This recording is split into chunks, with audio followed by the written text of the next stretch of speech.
Salam jumpa sahabat Oase Rohani Katolik yang dikasihi Tuhan. Apa kabarnya? Semoga sahabat dalam keadaan sehat, tetap bersemangat, lalu penuh dengan cinta dalam setiap kegiatan yang dilaksanakannya. Senang sekali pada hari ini saya Francisca Audrey bisa kembali hadir untuk menyapa sahabat dalam acara Oase Rohani Katolik edisi hari ini. Santo Yohanes Paulus II mengatakan bahwa Tuhan tidak tersembunyi dari mereka yang mencarinya dengan hati yang tulus.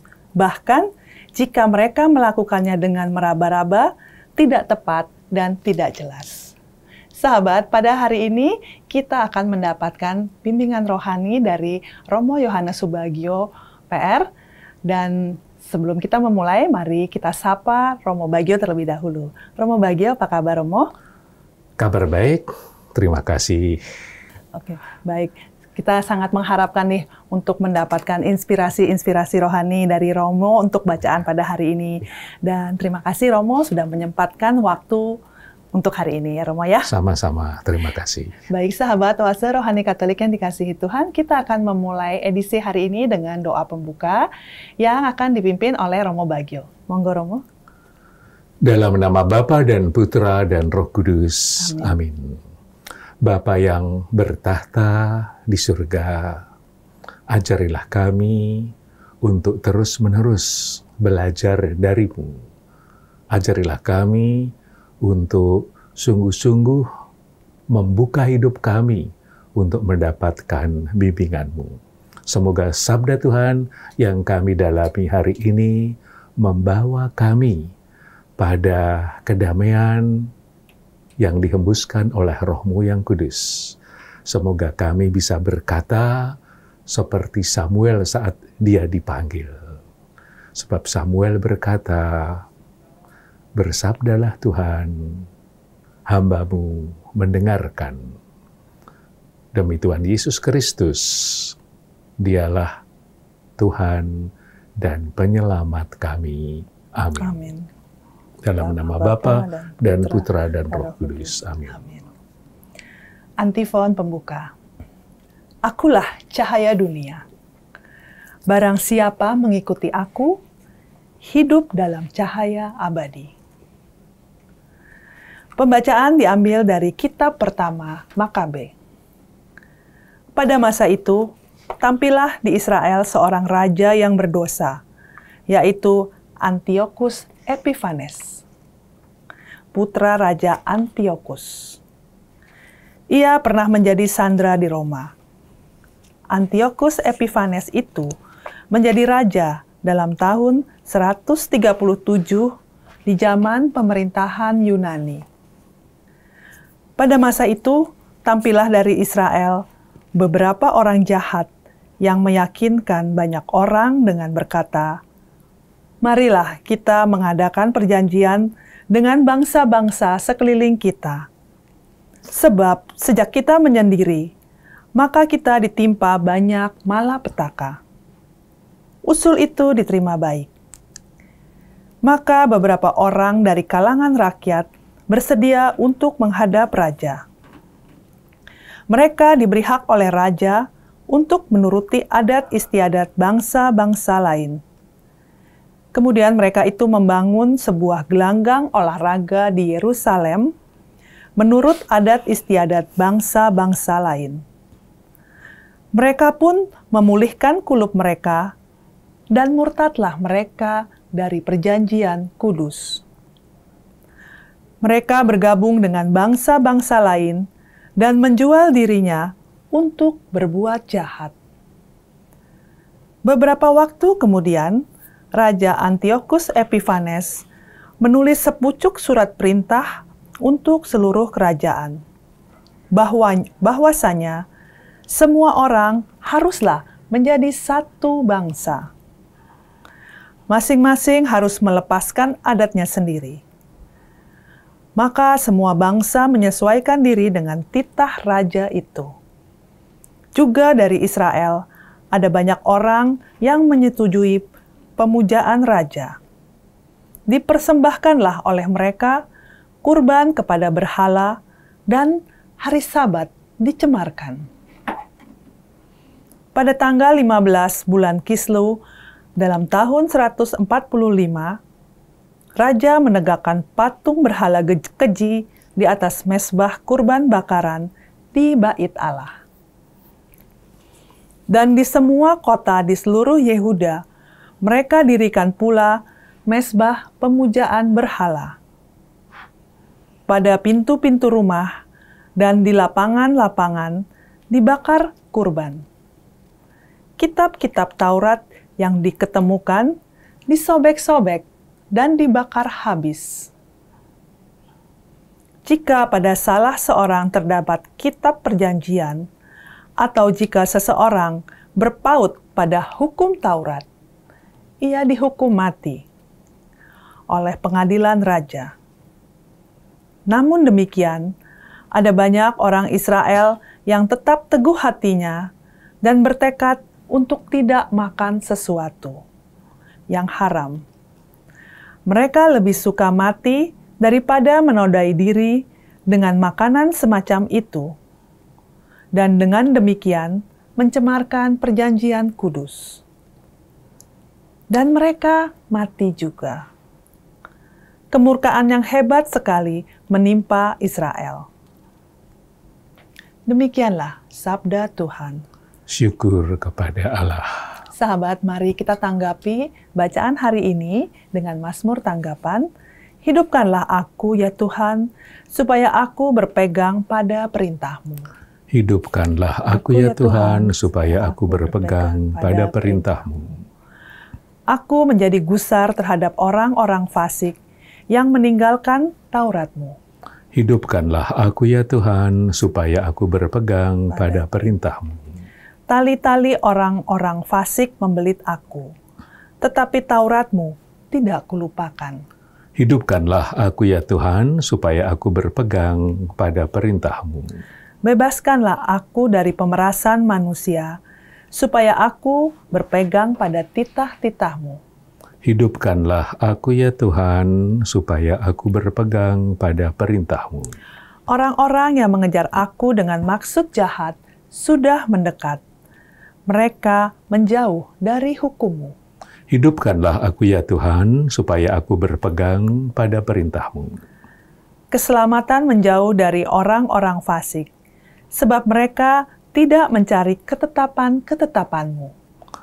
Hidupkanlah aku ya Tuhan, supaya aku berpegang pada perintah-Mu.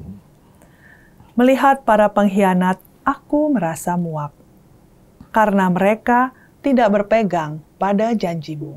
Hidupkanlah aku ya Tuhan, supaya aku berpegang pada perintah-Mu. Sahabat yang terkasih, mari kita siapkan hati untuk mendengarkan pembacaan Injil. Haleluya, haleluya. Akulah terang dunia, barang siapa mengikuti aku, ia akan mempunyai terang hidup. Haleluya. Tuhan bersamamu dan bersama rohmu. Inilah Injil suci menurut Lukas. Dimuliakanlah Tuhan. Ketika Yesus hampir tiba di Yeriko, ada seorang buta duduk di pinggir jalan dan mengemis. Karena mendengar orang banyak lewat, ia bertanya, "Ada apa itu?" Kata orang kepadanya, "Yesus orang Nazaret sedang lewat." Maka si buta berseru, "Yesus anak Daud, kasihanilah aku." Orang-orang yang berjalan di depan menyuruh dia diam, tetapi semakin kuat ia berseru, "Yesus anak Daud, kasihanilah aku." Maka Yesus pun berhenti dan menyuruh orang mengantarkan dia kepadanya. Ketika si buta itu sudah dekat, Yesus bertanya kepadanya, "Apa yang kau inginkan ku perbuat bagimu?" Jawab orang itu, "Tuhan, semoga aku melihat." Maka Yesus berkata, "Melihatlah, imanmu telah menyelamatkan engkau." Pada saat itu juga ia melihat, lalu mengikuti Yesus sambil memuliakan Allah, Seluruh rakyat menyaksikan peristiwa itu dan memuji-muji Allah. Demikianlah sabda Tuhan. Terpujilah Kristus. Romo Bagio, bacaan pada hari ini tuh luar biasa ya Romo. Nah, inspirasi apa nih Romo yang bisa kita dapatkan dari bacaan pada hari ini? Baik, ada beberapa yang bisa menjadi pesan Tuhan bagi kita dari Injil hari ini. Yang pertama, kita melihat sebuah perkembangan iman. Orang pada akhirnya mengimani Yesus tidak segera dengan iman yang sempurna, tetapi melewati sebuah proses, melewati sebuah perjalanan, melewati sebuah perjuangan. Yang menjadi sikap dasar dan awal dari orang ini adalah bahwa dia pasti tidak beriman kepada Yesus. Karena dia buta, dia tidak melihat Yesus. Dia tidak punya pengalaman mengenai Yesus. Maka waktu dia merasakan tanpa melihat orang-orang ramai, dia bertanya tadi, ada apa itu? Keramaian itu apa sih? Dia ingin tahu, sekedar ingin tahu saja sebagai orang yang buta. Dan dia diberitahu. Itulah Yesus, orang Nazaret. Dia sedang lewat, dia sedang menempuh perjalanan lewat dekat daerah tempatmu duduk mengemis. Maka informasi awal yang didapatkan oleh orang buta itu adalah tentang Yesus, orang Nazaret. Yesus manusia biasa. Dia bukan Allah. Dia sama seperti kita, kebetulan saja dia lewat. Tetapi dengan cepat diceritakan bahwa orang buta itu mengungkapkan imannya yang awal, tidak sempurna. Karena dia mengatakan tadi dan diulang, Tuhan Yesus anak Daud, kasihanilah aku. Dia belum mengimani Yesus sebagai Tuhan, sebagai Allah, tapi sebagai anak Daud. Daud adalah raja yang dijadikan idealisme orang-orang Israel. Dia memimpin sebuah kerajaan yang besar.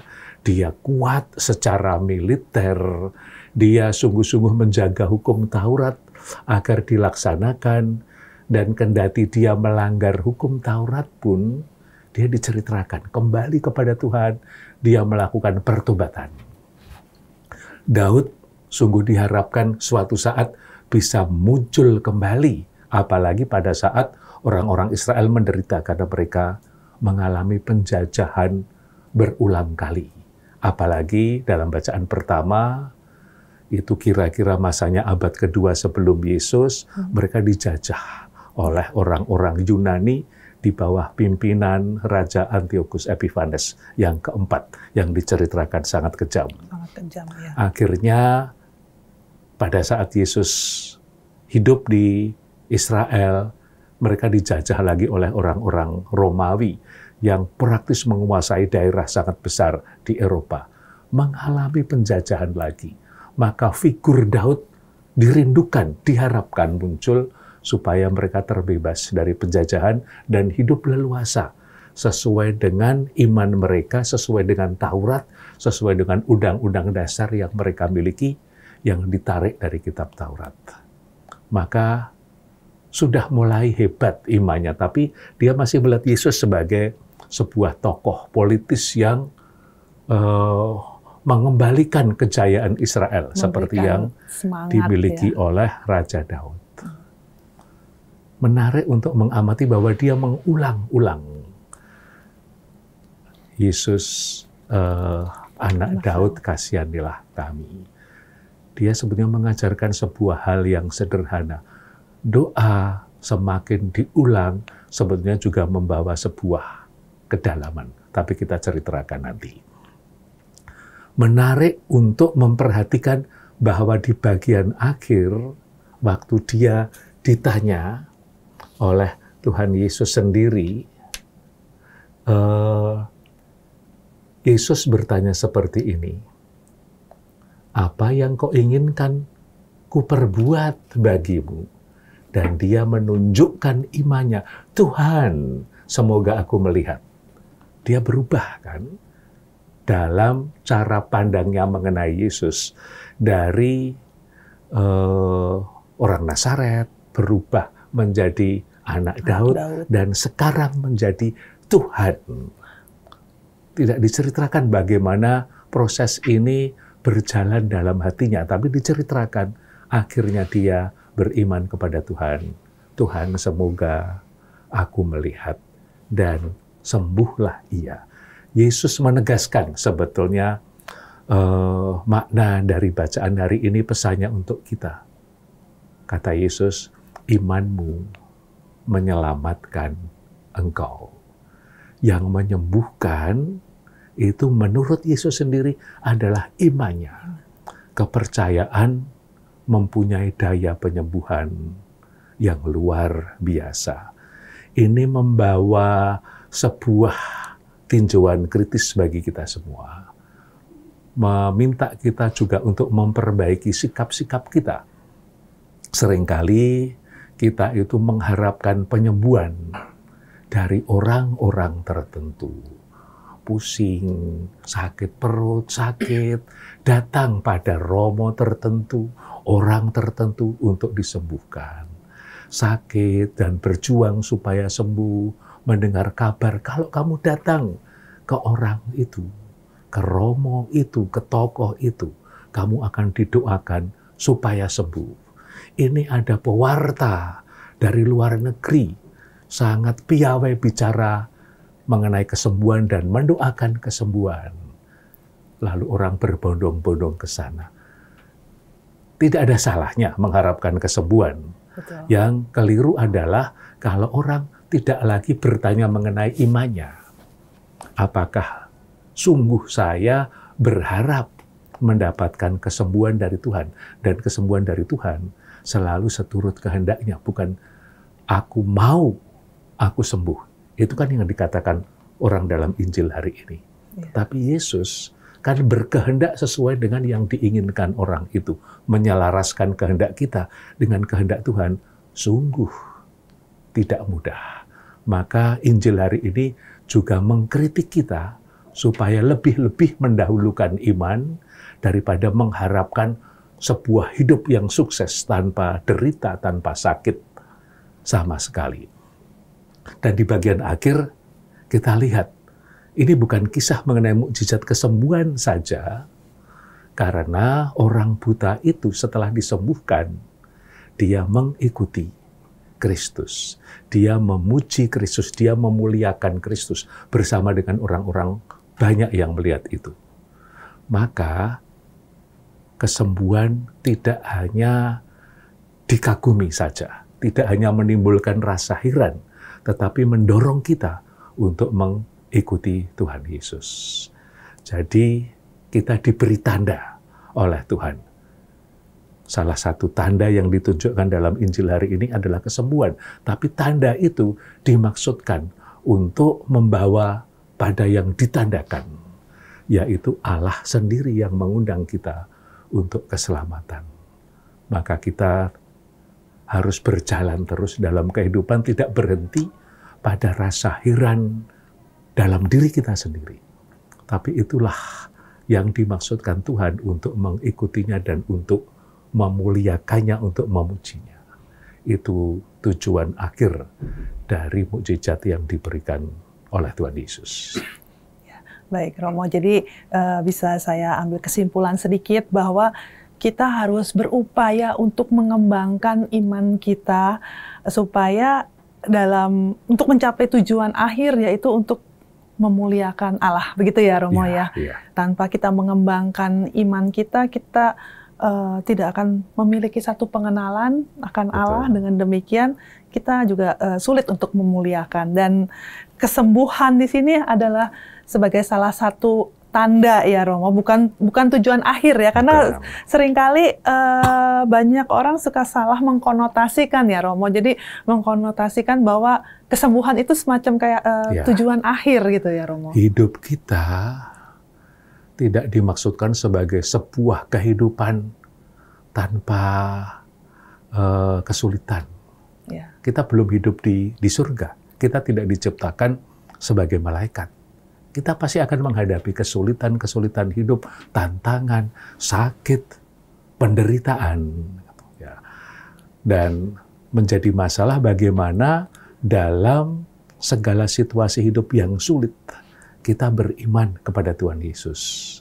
Tadi Yesus kan mengatakan, imanmu itulah yang menyelamatkan engkau. Maka yang diharapkan dari kita sebetulnya adalah bahwa kita beriman, bukan memiliki kehidupan yang sukses. Kita belajar dari Bunda Teresa yang menjadi Santa Bunda Teresa. Kita dipanggil dalam kehidupan bukan pertama-tama untuk sukses, tapi kita dipanggil untuk menjadi orang beriman. Not to be successful, but to be faithful. Penuh iman. Baik. Dan untuk menjadi penuh iman itu pasti banyak cobaan ya, Romo ya? Ya, pasti banyak cobaan karena kata pencobaan itu sebenarnya terkait dengan banyaknya pilihan di dunia ini. Kita dicobai karena kita bisa memilih yang baik, yang buruk, yang kurang baik, yang lebih buruk. Pilihannya bisa menjadi begitu rumit. Ya. Kalau kita itu melihat yang buruk rupanya menarik, maka sebenarnya itulah cobaan bagi kita. Saat kita mulai tidak setia pada nilai-nilai iman kita, karena kita menginginkan hal-hal yang menguntungkan diri kita sendiri. Itulah pencobaan. Dan justru kita diundang untuk semakin beriman. Nanti di bagian kedua kita terangkan apa yang harus kita lakukan kalau kita mempunyai iman akan Tuhan Yesus Kristus. Iya, baik. Romo, satu lagi pertanyaan nih Romo ya. Saya tadi kan saya membaca di bacaan sebelumnya ya Romo ya, di mana di situ dikatakan dalam satu situasi di mana Yesus pada saat itu bersama dengan murid-muridnya, dan Yesus mengatakan mengenai sebenarnya pemberitahuan ketiga mengenai penderitaan yang akan dihadapi oleh Yesus, yang harus dihadapi oleh Yesus. Tapi mereka hanya diam saja, tidak bertanya, tidak komen, tidak apapun gitu ya. Sementara di sini si orang buta ini yang tidak mengenal, tadi Romo katakan tidak mengenal Yesus sama sekali dan nggak bisa melihat gitu ya. Dia cuma dengar dari orang, oh ada Yesus datang gitu ya. Imannya tuh dengan, kalau dari baca ini kan cepat sekali berkembang menjadi sampai satu pengenalan yang dalam, yang dekat. Nah, itu kok bisa begitu ya Romo ya? Audrey mengamati dengan baik konteks dekat dari kisah hari ini. Ya. Sementara murid-murid Yesus yang dekat dengan Yesus, yang bersama-sama dengan Yesus, selalu gagal mengimani Yesus. Pada saat dia bercerita mengenai penderitaannya, kita lihat orang buta yang menderita mengandalkan Yesus. Yesus menderita, kalau kita lihat, saat pertama kali bahkan Petrus tidak menghendaki Yesus menderita. Dan dia kan sebetulnya membelokkan kehendak Tuhan. Jangan sampai kamu menderita. Sementara Tuhan mengatakan, saya untuk menjadi Mesias, menyelamatkan kamu, saya harus menderita. Petrus tidak setuju kan? Ya, maka dia disebut sebagai iblis. Karena hakikat iblis membelokkan kehendak Tuhan. Dia gagal memahami penderitaan Yesus. Dalam konteks dekat yang Audrey ceritakan tadi, murid-murid pun diberi sebuah ajaran mengenai Yesus sebagai Mesias.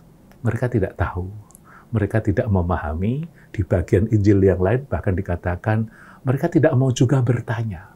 Mereka acuh, tak acuh. Betapa sulitnya memahami Yesus sebagai penyelamat, sebagai penyembuh pada saat Yesus menderita. Tapi orang dalam Injil hari ini, orang buta tadi, dalam penderitaan berusaha beriman kepada Yesus. Sehingga Yesus mengatakan, imanmu itu hebat. Itulah yang menyelamatkan. ini juga memberi sisi kritis, memberi sebuah kritik pada kita. Dalam penderitaan-penderitaan kita, jangan sampai kita menjadi marah lalu meninggalkan Yesus. Justru kita harus mencontoh, bisa mengatakan, Tuhan Yesus, kasihanilah kami. Baik, sahabat Oase Rohani Katolik yang dikasihi Tuhan, dalam sesi yang pertama ini kita diajak untuk merefleksikan diri mengenai iman kita. Apakah kita diminta untuk jangan hanya dalam menghadapi masalah-masalah yang kita hadapi, yang ada di hadapan kita, jangan sampai kita jadi stuck ya, jadi jangan sampai kita berhenti. Kita harus terus untuk mengembangkan iman kita. Dengan demikian bisa mendapatkan pemahaman mengenai Allah itu bagaimana. Baik sahabat Oase Rohani Katolik yang dikasihi Tuhan, kita akan jeda sejenak untuk mengendapkan inspirasi yang didapatkan di sesi yang pertama. Kita akan kembali untuk, tadi seperti katakan Romo katakan, apa sih keterbatasan, apa sih yang mesti kita lakukan dalam menghadapi permasalahan-permasalahan yang sehubungan dengan iman.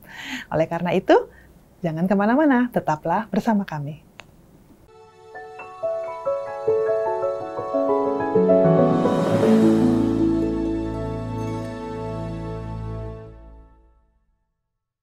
Sahabat Oase Rohani Katolik yang dikasihi Tuhan, terima kasih sahabat masih dengan setia mengikuti acara Oase Rohani Katolik edisi hari ini.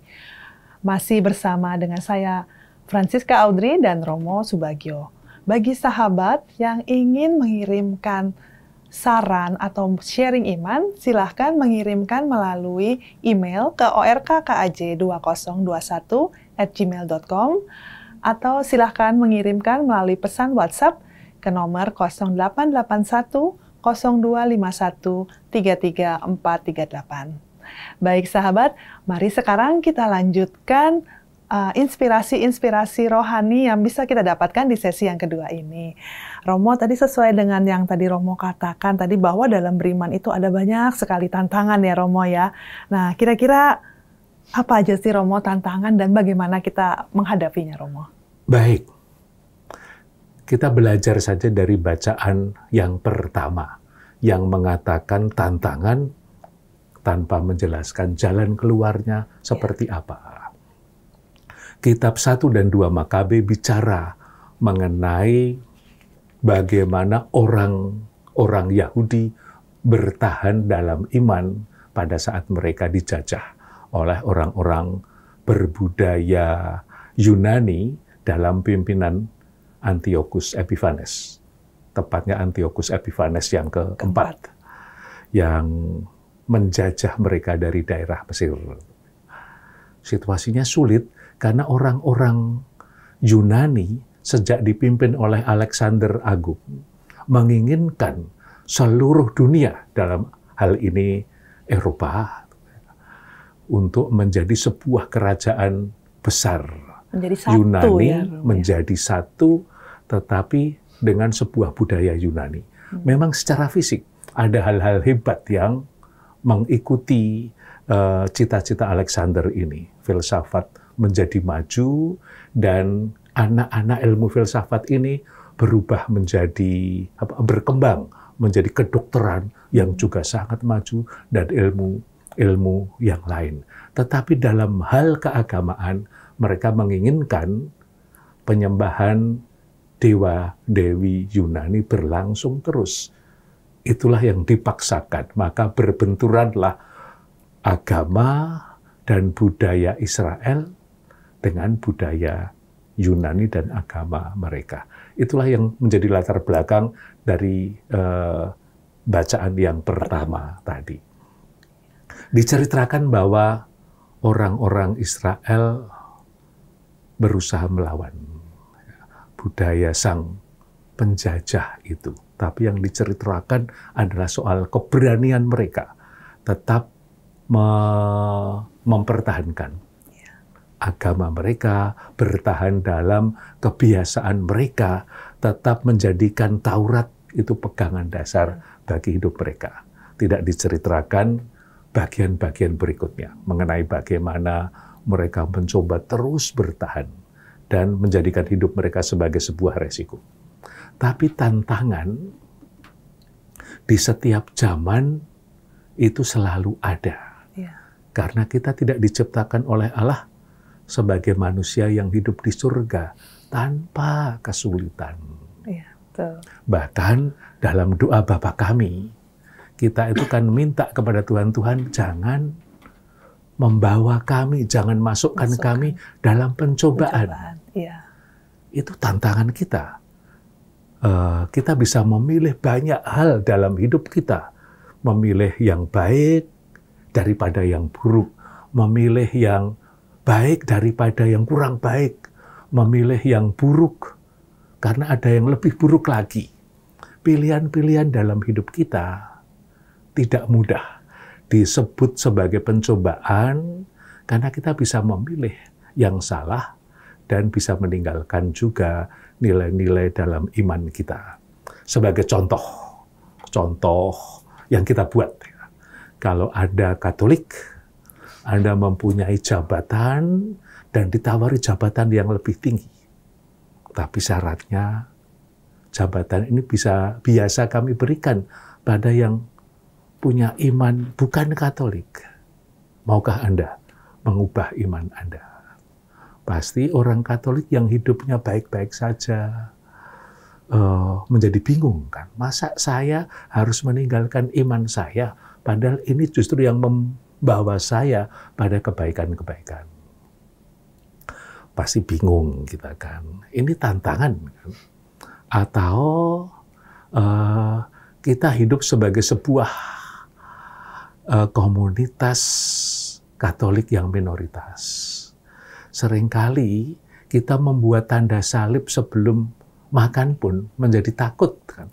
Padahal membuat tanda salib tidak melukai siapapun. Orang paling hanya bertanya, oh kamu Katolik. Tapi seringkali kita pun tidak berani membuat tanda salib karena takut dinilai Katolik. Ini kan juga tantangan.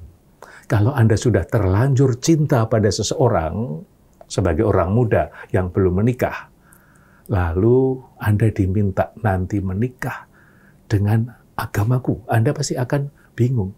Agama saya baik-baik saja mengajarkan kasih. Kenapa harus dikalahkan dalam rangka pernikahan? Pasti ini juga tantangan.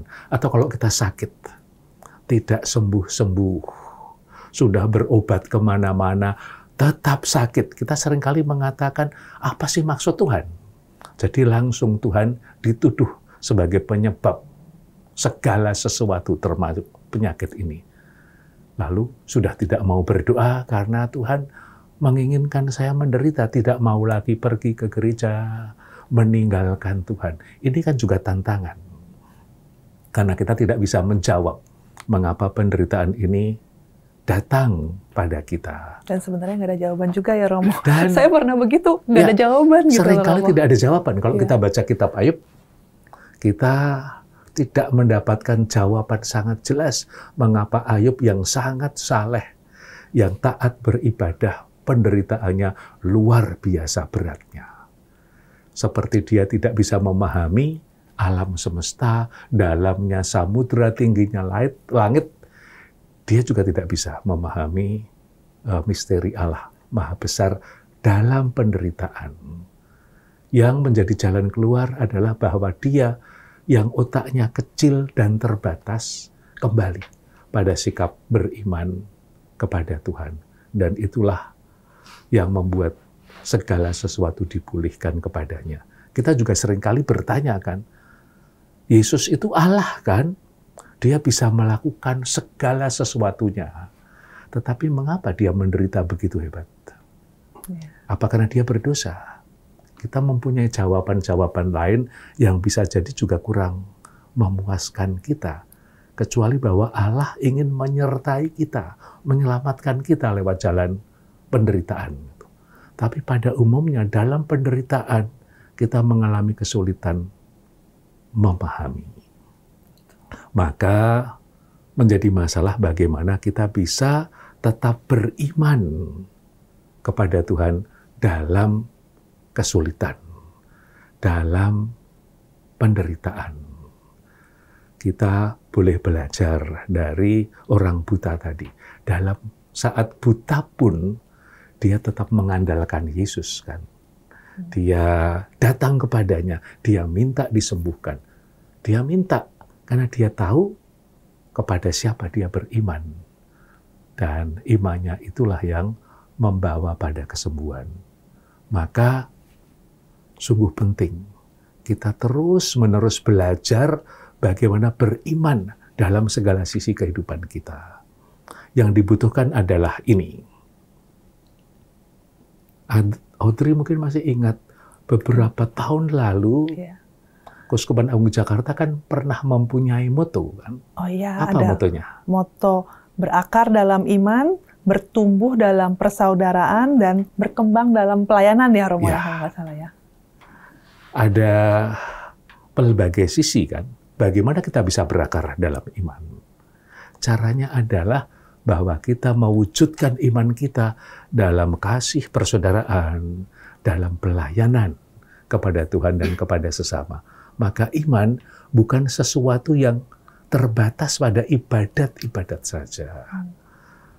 Tapi iman juga harus terbuka untuk diperkembangkan, ditumbuhkan, dijadikan berbuah karena hal-hal yang lain dalam kehidupan kita. Tadi disebutkan soal kasih, soal persaudaraan. Itu mewujudkan iman. Kita diundang juga untuk melayani sesama kita.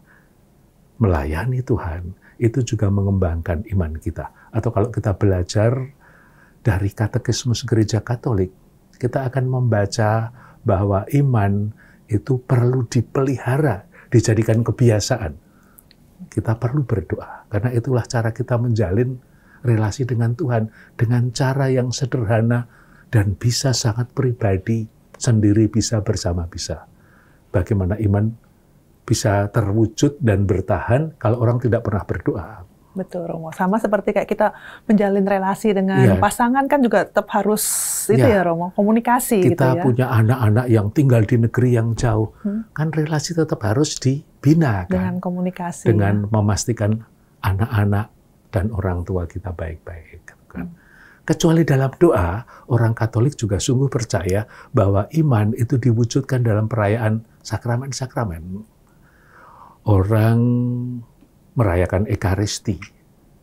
Orang kan tidak hanya mencari hiburan dalam Ekaristi. Seringkali kita mengatakan, aku maunya pergi ke gereja yang romonya lucu, yang homilinya menarik, yang misanya nggak lebih dari 1 jam, gitu kan. Padahal perayaan Ekaristi adalah sebuah undangan bagi orang Katolik untuk bersyukur kepada Tuhan. Maka kurnya bagus, homilinya bagus, waktunya cepat atau tidak. Yang penting adalah kita bersyukur. Dan kita bersyukur karena menemukan kebaikan Tuhan. Nah, kalau orang terus-menerus diajak untuk membiasakan diri, menemukan kebaikan Tuhan dan bersyukur, imannya juga akan lebih mudah. Kalau tidak, yang berkebalikan akan terjadi. Kita lebih banyak mengeluh karena tidak pernah merenung mengenai kebaikan Tuhan. Dan kita lupa bersyukur karena menemukan kebaikan Tuhan. Kita diundang untuk mewujudkan sakramen rekonsiliasi, untuk bertobat. Dan itu kan sebenarnya bukan hanya untuk menyampaikan dosa-dosa kita, tapi sakramen tobat adalah pertama-tama sakramen kerahiman. Sakramen yang membuat kita tidak mengakui hanya dosa-dosa kita, tapi mengakui Tuhan. This is not confession of sins, bukan pengakuan dosa, tapi lebih-lebih confession of faith, pengakuan iman. Bahwa Tuhan maha baik pada orang berdosa. Dosanya kita katakan, tapi lebih-lebih Allah maha rahim yang kita sapa dalam sakramen ini. Kalau kita merasakan kerahiman Tuhan yang besar pada orang berdosa, bukankah itu membuat kita makin beriman kepadanya? Kadang-kala tantangannya kita merasa dosa kita banyak, terus kita malu Romo ngaku dosa sama Tuhan. Jadi pertobatan yang sejati selalu terjadi pada saat orang sadar dan mengalami kebaikan Tuhan. Itu yang terjadi pada orang buta. Karena dia mengalami kebaikan Yesus yang menyembuhkan, maka dia bertobat dan mengikuti Yesus. Ingat kisah mengenai wanita berdosa yang hampir mati karena mau dilempari batu. Orang-orang kan mau mematikan dia. Apa yang dilakukan Yesus? Dia begitu baik. Dia menghidupkan wanita ini dan hanya mengatakan dengan lembut, pergilah, jangan berdosa lagi. Jadi sementara yang lain mau mematikan, Yesus menghidupkan. Kebaikan inilah yang membuat wanita berdosa itu bertobat. Petrus menyangkal Yesus 3 kali. Yesus dalam Injil Lukas diceritakan tetap mau memperhatikan Petrus, memberi hati kepada Petrus. Itu yang membuat Petrus menangis terseduh-seduh bertobat. Maka sakramen-sakramen mengantarkan kita pada sebuah kesadaran Allah kita begitu baik. Dan inilah yang mengantarkan pada pertobatan kita. Tapi juga yang tidak boleh kita lupakan, iman juga harus diwujudkan dalam kebaikan, dalam moralitas. Dalam tadi yang dikatakan persaudaraan, pelayanan. Itu kan akan membuat relasi-relasi kita menjadi baik. Dan itu juga kalau relasi kita dengan sesama baik, kita melayani Tuhan, memuji Tuhan lewat pelayanan kita, iman kita akan terwujud. Maka iman selalu terbuka untuk diperdalam dan diperkembangkan lewat banyak cara. Kita seringkali memakai kata pendalaman iman, tapi kita bersila bersama, duduk bersama, memahami kitab suci. Itu baik, tapi butuh juga jalan-jalan lain yang harus kita biasakan dalam hidup kita. Apa saja tuh, Romo, yang bisa kita langkah-langkah apa yang bisa kita lakukan untuk mendalami iman kita? Ya, gitu, Romo. Bunda Teresa, sekali lagi Santa Bunda Teresa mengajarkan bahwa kedamaian mulai dengan sebuah senyuman. Kalau kita ramah pada orang lain, damai tercipta. Tapi bukan hanya damainya yang tercipta saja, karena iman kita juga terwujud dalam keramah tamahan. Orang yang tidak ketus ketemu dengan orang lain di pagi hari, berkata selamat pagi, apa kabar, itu kan sebenarnya mengalirkan perhatian Tuhan. Orang disapa pasti senang. Kalau kita berbuat baik pada orang lewat pemberian-pemberian yang kecil, lewat kunjungan, itu juga merupakan hal baik. Tapi ada hal yang selalu bisa kita lakukan. Kalau mau makan, berdoa. Di depan ada rezeki sehari-hari yang kita minta. Ini kan kebaikan Tuhan. Saya mengucapkan terima kasih. Karena memang ini rezeki Tuhan, kebaikannya. Hati kita akan dilembutkan karena sadar akan kebaikan Tuhan. Mau tidur, bersyukur.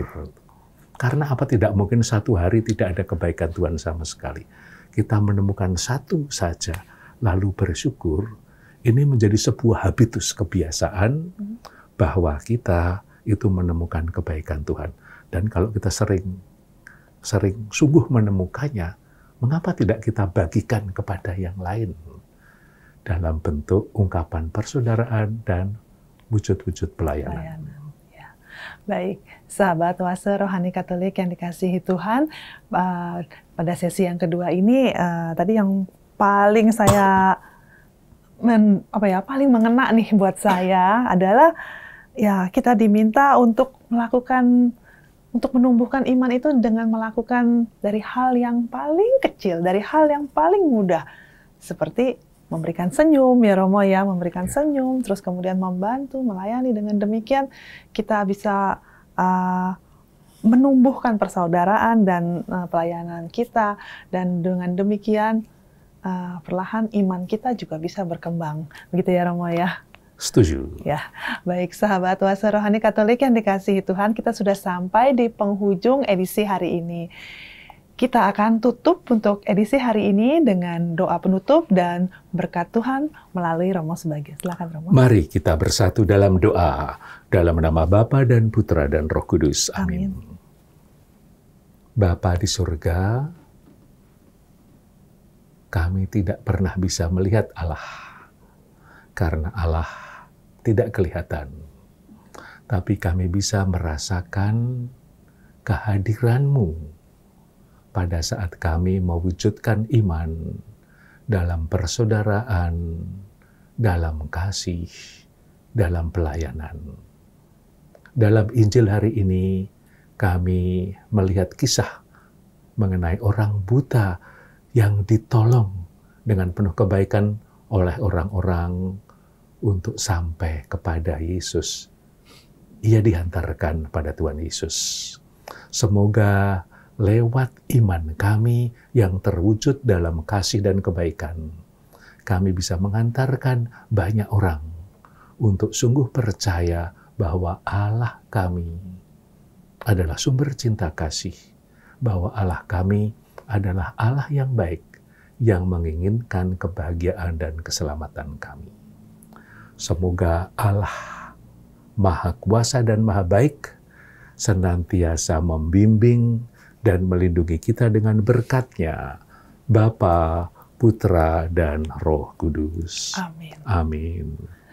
Sahabat Oase Rohani Katolik yang dikasihi Tuhan, demikian Oase Rohani Katolik untuk edisi hari ini. Kita akan jumpa kembali di edisi yang berikutnya, dan Romo Yohanes Subagio dan saya Francisca Audrey, kami pamit undur diri. Selamat menjalankan hari ini dengan baik, selamat berbagi kasih, selamat berbagi kebaikan untuk sesama kita. Sampai jumpa.